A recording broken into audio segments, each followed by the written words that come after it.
Now I know what you're thinking, I've set up all these fancy Christmas lights, all of these nice decorations, candles and everything. I'm burning some oil just for the aesthetics of the video. First of all, you're absolutely right, and how very dare you call me out like that. But second, that is not the only purpose of them. You see, at the moment I'm performing a ritual that will banish my anger and hopefully, just maybe, keep me from going completely ballistic on this one book that I've had to read. Yes, my dears, I'm finally reviewing Outlander today, and it is a time. To help keep my brain and my hands occupied and away from possibly throwing my Kindle at a wall, because no, I do not ever want to see a physical copy of this book anywhere near my house in my life, I am actually doing a sewing project. This is going to be the second sewing project that I've ever done in my life, and it is going to be a face mask with some tartan bought from Hobbycraft, because even that is more Scottish than Outlander was. But I digress. Hello friends old and new, my name is Lana She and welcome to the altar today. The altar of anger banishment, of possibly anger issues, and of a lot of bad writing. I believe that some disclaimers are in order before we begin. I am aware going into this that this is Diana Gabaldon's very first attempt at a novel, and as such I did make a few, or try to make some more allowances for it, rather than just outright, you know, destroy somebody's first attempt at literature. That said, it is still This is going to be a very ranty review, and I did feel reluctant to film it, but I thought, you know what, Diana Gabaldon's works have been bestsellers for longer than I've been alive, which is mind-numbing in and of itself, but I highly doubt that somebody who is as rich, famous and accomplished as herself would genuinely give a damn about what some with 100 followers on YouTube has to say about her book, even if all those subscribers are the most amazing people on this planet. Before I went anywhere near the actual book, I watched a couple of seasons from the Starz series, which adapts Outlander into a series. Duh. And I was left with the impression that this would be a trashy, romancy novel just like the series is. People in my life who had read this book and whose opinions on literature I generally trust convinced me to read it because it was this groundbreaking, genre-defying, amazing book that I absolutely need to have in my life. Those people are no longer my friends. To add insult to injury, the series starts off on Samhain, which is the old Celtic celebration of Halloween, so it's a nice autumnal theme to tune into. The soundtrack is quite nice, you can see landscapes of Scotland and they're just stunning. So I thought, oh well, at least this is going to be a fittingly autumnal read, if nothing else. Alas, the book actually starts on Beltane in spring. Disappointment. Fair content warning, the following themes are very present in the novel, and as thus I will be discussing them in the actual review. So if you feel like you're not in the right headspace to discuss anything along the lines of sexual assault, rape, violence, murder, toxic relationships, domestic abuse, and just a sprinkle of racial and ethnic insensitivity to boot, then you may want to put this video off until a better time when you can actually address these topics and listen to me talking about them. It is 1946 and Claire Randall goes to the Scottish Highlands with her husband Frank. It's a second honeymoon, a chance to learn how war has changed them and to re-establish their loving marriage. But on one afternoon, Claire walks through a circle of standing stones and vanishes into 1743, where the first person she meets is a British Army officer, her husband's 6 times great-grandfather. Unfortunately, Black Jack Randall is not the man his descendant is, and while trying to escape him, Claire falls into the hands of a gang of Scottish outlaws and finds herself a Sassenach, an outlander, in danger from both Jacobites and redcoats. Marooned amid danger, passion and violence, the only chance of safety lies in James Fraser, a gallant young Scots warrior. What begins in compulsion becomes urgent need, and Claire finds herself torn between 2 very different men in 2 irreconcilable lives. There is a reason why I read out the back of the book cover rather than explain in my words what this novel is about, but I will get to that in just a bit. Now let's start on a positive note and mention all the good things about this book.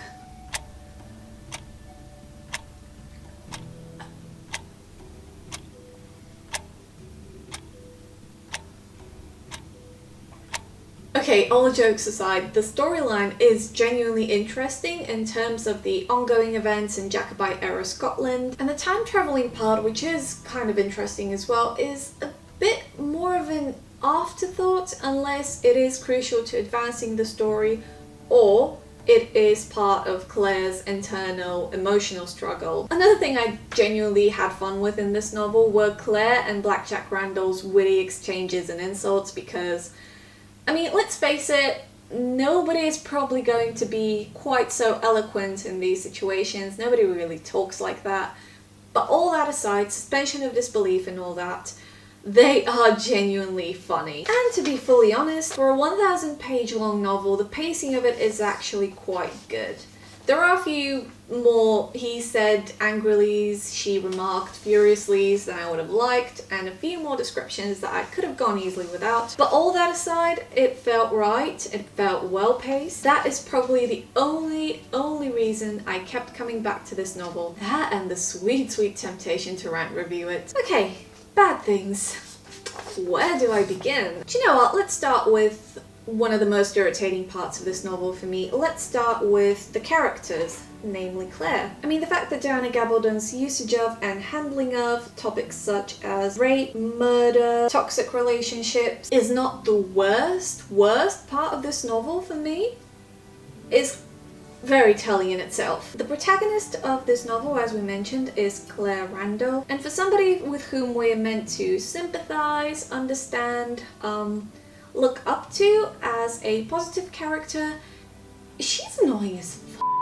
Not only is she wildly detached from the whirlwind of events that's happening to her, but she's also infuriatingly incurious. She takes being transported 200 years into the past with more ease and peace of mind than I take having to get up, go to the store, go to the counter and perform a basic human interaction. Not sure if that's a dig on the character or just myself, but never you mind that. Immediately after being warped into the past amidst a staggering amount of exposition that turns out to be completely irrelevant to the novel later on, Claire finds herself running away from some very angry men with guns and straight into the arms of the most handsome, young and dashing of them all. Even more conveniently, those same arms happen to have a dislocated shoulder, and Claire is a nurse who is there in their time of need. Am I talking about the arms or the man now? I don't know. All of these events, which would send any other normal human being into a state of shock, Claire takes with a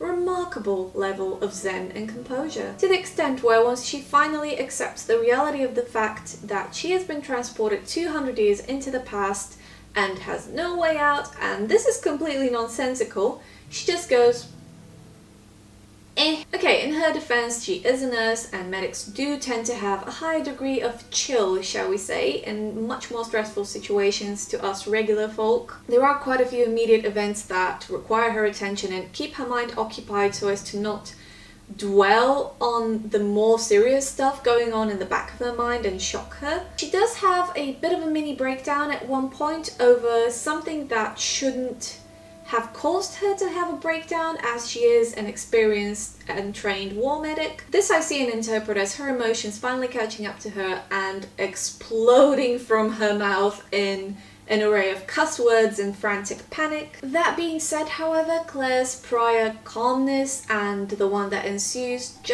it makes me wonder if it was an intentional approach or if Diana Gabaldon just got a bit lucky with how I saw that bit. I'm messing this up way too much and way too often because I'm ranting so much, but to top off the fact that Claire has about the same level of danger sense as your average houseplant does, she also has such a strangely limited concept of group self-preservation. She will consistently wander off doing her own thing, completely ignoring the fact that in doing so she puts not just her own life in peril, but those of the people around her. This didn't really bother me initially because, let's be real, if you take somebody from a nice safe environment and place them in the midst of a raging war, then I think you would expect them to fight tooth and nail and get back to their own personal safety as well. However, even after Claire has formed relationships with these people, grown to care for them, grown to see them care right back for her, she's still acting as if she's just passing by on her merry way and everyone else around her is just a two-dimensional book character.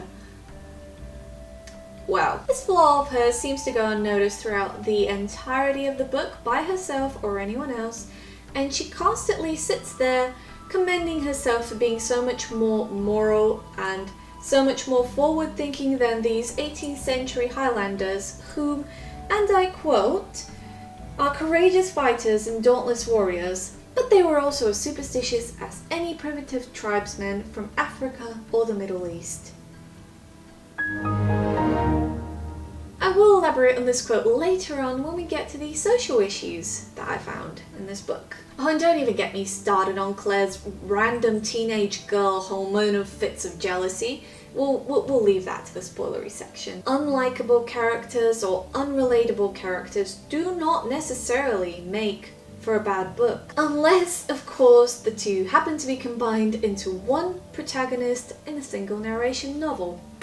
That's where your enjoyment of a novel might be a bit hindered by them. I've just been ranting about Claire this entire time. I haven't even started on Jamie. Jamie is suspiciously forward-thinking with regards to relationships for his time. Either that or most of the other male characters in the novel are so deplorable that Jamie just stands out for being a basically decent human being. More so than that, however, Diana Gabaldon tries to convince us that we are meant to see this man as a hunk, an ideal man who has his flaws but works through them. And yet he still will discipline his wife through rather harsh physical means and, admittedly by himself, take pleasure in it. And throughout this entire time he still speaks to Claire as if to an object that he owns rather than her being a separate entity in person. This is not cute in a relationship. Somebody being possessive of you is not cute in a relationship. It's toxic. But to Claire, I guess it's all fine in the end because he still has a massive... I'm always wary of confusing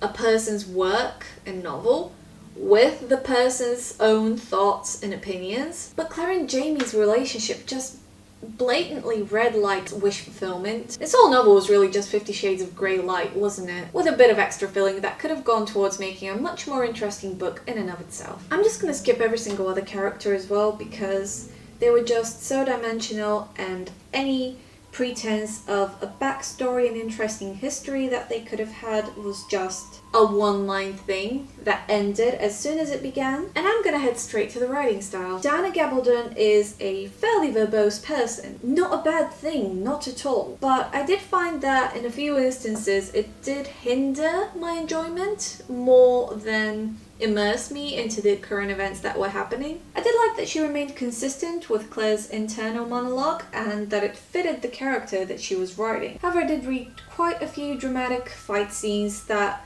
Claire described with such eloquence and perhaps minor attempts at humor that just did not land. I did not feel the dynamic of a moment that should have felt dynamic, i.e. a fight for one's life. I mean, let's be real, anyone would find it difficult to get into the moment if somebody is spending 2 entire rows of text just trying to say, this guy threw a punch at that guy. This is why my notes cut off, so I'm just gonna freehand it from here on, and I do apologize if I sound very incoherent, which I probably will. One big issue that I had with the novel was that, much like its protagonist, I found that the book itself lacked a sort of natural curiosity that would have made for a very exciting read. We missed out on so many opportunities for humor and for exploration in an otherwise fascinating setting. For instance, when one of the characters finds out that Claire has travelled from the past,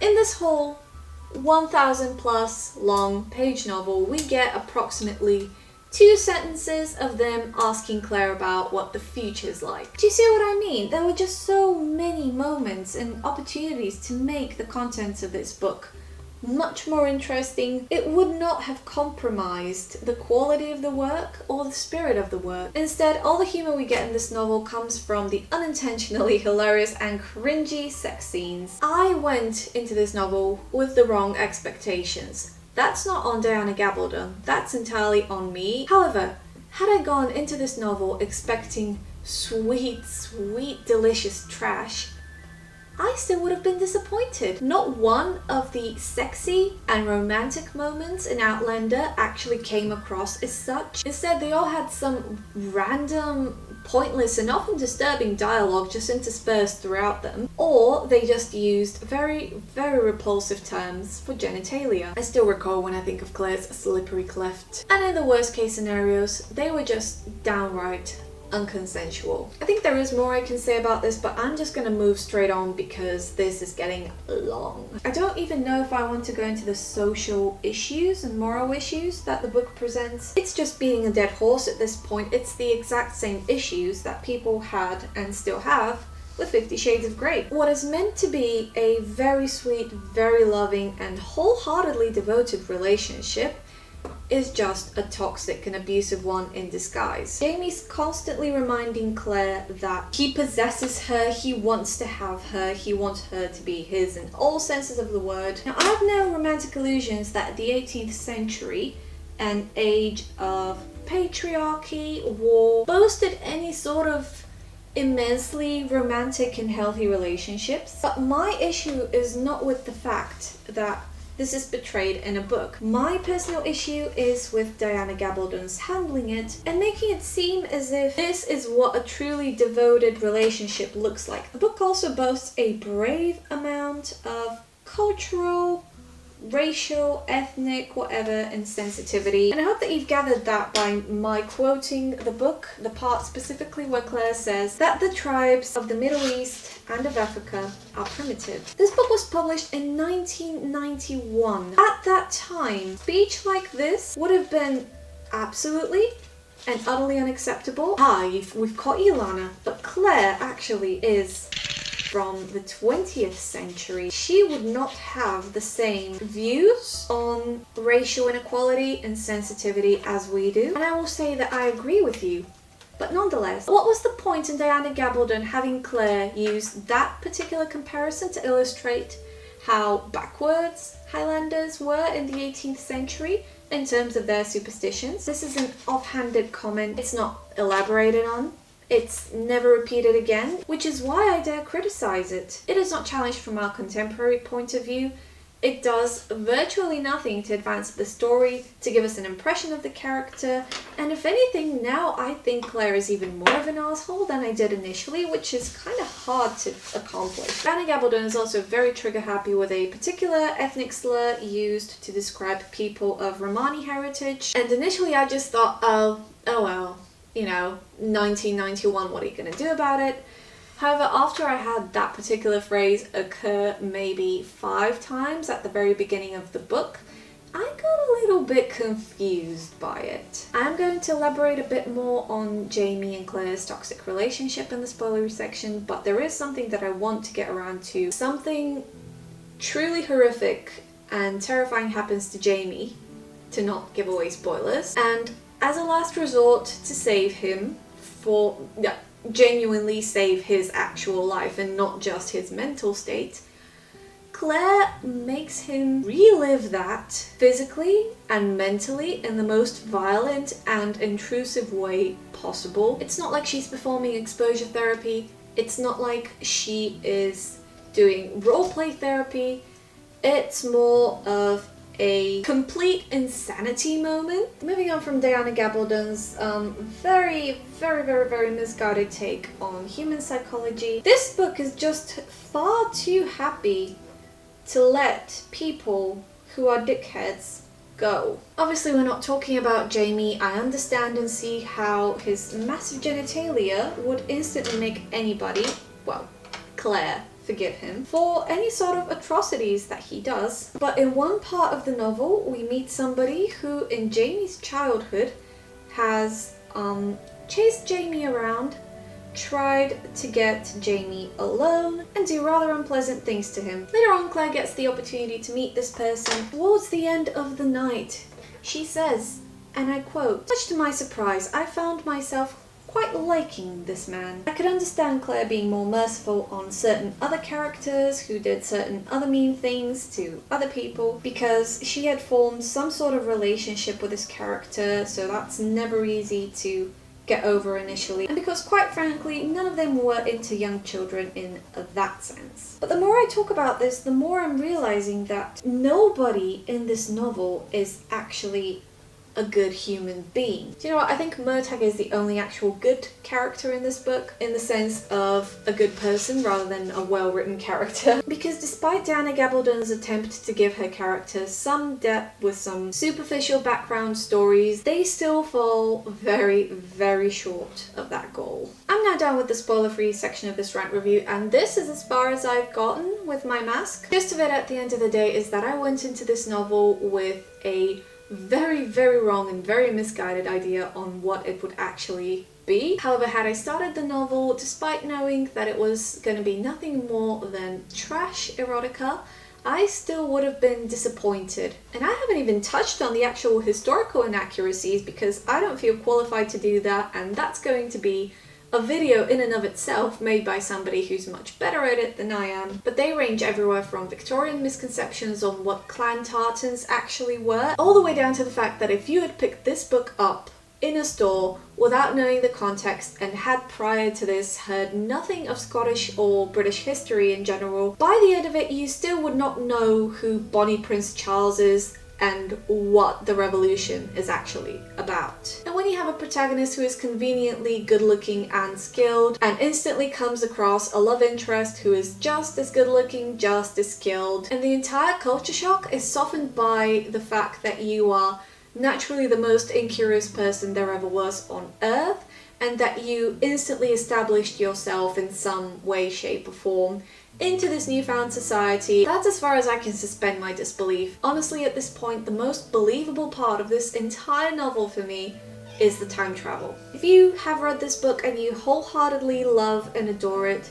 then this is in absolutely no way criticism of you, shaming you for your own interests. It was just not the book for me, and I decided for once in my life to just not keep my mouth shut on ye old booktube and actually voice my displeasure at what was, for me, a very bad time indeed. If you don't want to stick around for the spoiler section of this video, then thank you so much for being with me thus far. I do have a reading/travel vlog of this whole Outlander fiasco where I read through it whilst I was travelling through Scotland, so if you're interested in seeing some pretty Scottish imagery and listening to me be slightly nicer about this book, then I recommend my travel and reading vlog to you. Otherwise, thank you so much for spending this time with me by the negativity banishment altar.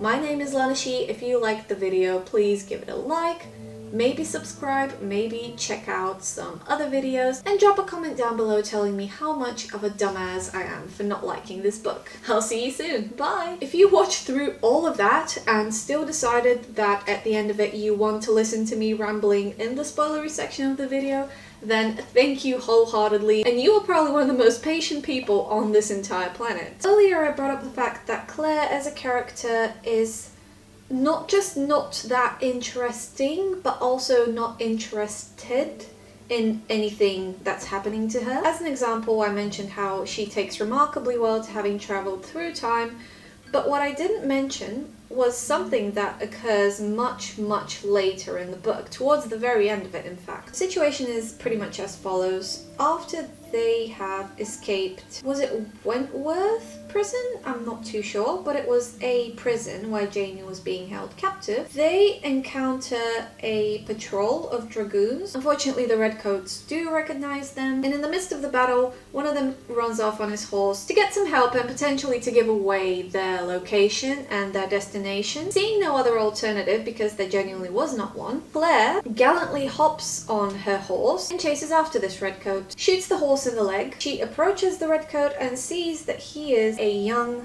teenage boy. I mean, she does have a choice, but that choice is between this boy's life or her treasured beloved husband's life. And she does what is not an admirable action, but is a completely understandable one, and takes this boy's life as mercifully as she can. And that's it. No, I mean, that is literally it.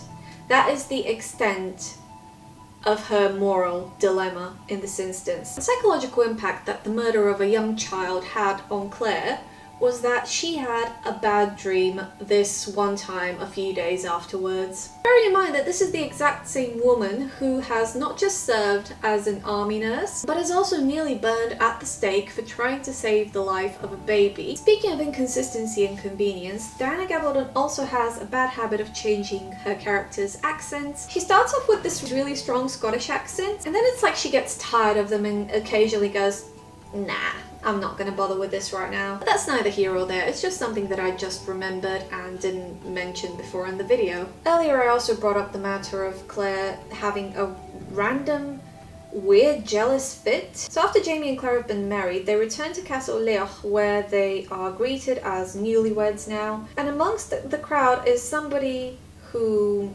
Jamie has helped very gallantly in the past, whom he has snogged very gallantly, and who has a massive raging crush on him. The reason I keep saying who like some weird FNAF version of Santa Claus is because I cannot pronounce her name to save my life. Leary. Celtic languages, are you trying to tell me that this conglomeration of consonants and vowels ends up being nothing more than a two-syllable name, Leary? And then people complain about French having unpronounceable letters. Soon after their return, Jamie has to go out and leave Claire in her room. Claire, a married woman, a twice married woman, who is closer to 30 than to 20, throws a massive, jealous fit. He's not even back through the door yet and she's already accusing him of adultery, completely ignoring the fact that 2 weeks prior to this she was married to somebody else herself, and that when that other man had the audacity in fact to suggest that throughout the 7 years that they spent apart, she may have understandably felt attraction to other people and may have potentially acted upon that attraction, she went into a raging, ballistic hormonal fit that he had the audacity to even think that. If I hadn't had sex in 7 years and somebody had the audacity to accuse me of cheating on top of that, then yeah, I'd be fuming. But please, please remember that you are a grown-ass adult and think with your brain rather than your loins. Another thing that I couldn't mention earlier because of spoilery reasons, but that I can freely talk about now, is that Jamie, apart from being devilishly handsome, brave, madly in love with Claire and protective of her, and also a very good and skilled fighter, he is also loaded. He has an estate that he never told Claire about and that would potentially, upon his death, go over to her ownership. So in the 20th century, Claire is off on her honeymoon 6 months after the end of the war, when there are still rations going on in Britain. So almost instantly after finding herself in 18th century Scotland, she also finds herself in possession of a rather comfortable job and position in a well-off castle. And from then, we move on to a well-off, handsome and dashing husband. I'm going to be very candid with you right now. The space of time between this cut and the last one is 2 hours because I just had my brand new skates arrive in the mail and I spent an ungodly amount of time trying them out in the living room. And honest to God, the only reason I'm back to finish this Christ-forsaken review, which isn't going to end up getting any views at all in the end, is because my makeup is still magically intact. Oh well, let's leave Claire alone for a moment. Let's talk about Jamie. There's a scene amongst many where Jamie and Claire end up in bed together, you know, getting ready to do anything but sleeping. Claire actually says, "Jamie, stop. No, you're hurting me." Yeah, that's right, he doesn't stop. And this is made to seem sexy. Claire eventually gets into it and ends up having a whale of a time herself, but the issue isn't the fact that they're basically performing S&M. The issue is the complete lack of consent, subsequently the lack of consequence. The ultimate mockery of this book, however, was genuinely the moment where Claire essentially re-rapes Jamie in order to heal him from his trauma. Whilst Jamie is imprisoned in Wentworth Prison, I'm pretty sure it's Wentworth Prison, but do correct me if I'm wrong on that, he is basically under the control of Captain Jack Randall, and during that time, Captain Jack Randall does unspeakable things to Jamie, genuinely, truly horrible. After they break Jamie out of Wentworth Prison, he falls deathly ill because of his numerous injuries and because of his arm becoming infected and eventually septic and spreading across his body. This man is feverish, this man is dying, and he has completely lost the will to even fight what's happening to him because he can't live with the disgust that he's had to face. Claire's thought, after meditating overnight in a chapel, praying to a god that she doesn't actually believe in for advice, the only conclusion that she could possibly draw, this trained woman who has seen trauma, this medic who has healed trauma and people before, the only thing she can come up with is, I have to make him relive that moment. I have to put the same perfume on as Captain Jack Randall. I have to fill the room with the same scent that Jamie has had to smell for the entirety of his traumatic stay. And I have to pretend to be Jack Randall and rape Jamie in order to let Jamie beat the shit out of me and thus regain his own sense of, I don't even know what of, man. Like, that's how bad this is. And can we also talk about the fact that the most hilarious and genuinely funny scene from the series, which is where they run a herd of cows into Wentworth prison, cause a ruckus, and thus break Jamie free, is not actually in the book. It is in it, but it's not described because Claire is an onlooker from a distance who just happens to hear some noises. Boom! One cheaply made mask ready to go, and yet somehow still more Scottish and stylish than Outlander. And that is it for this rant review, my friends. If my white balance is off, I'm so sorry. If I'm off, I'm so sorry. If you didn't like anything about this video, I am so sorry.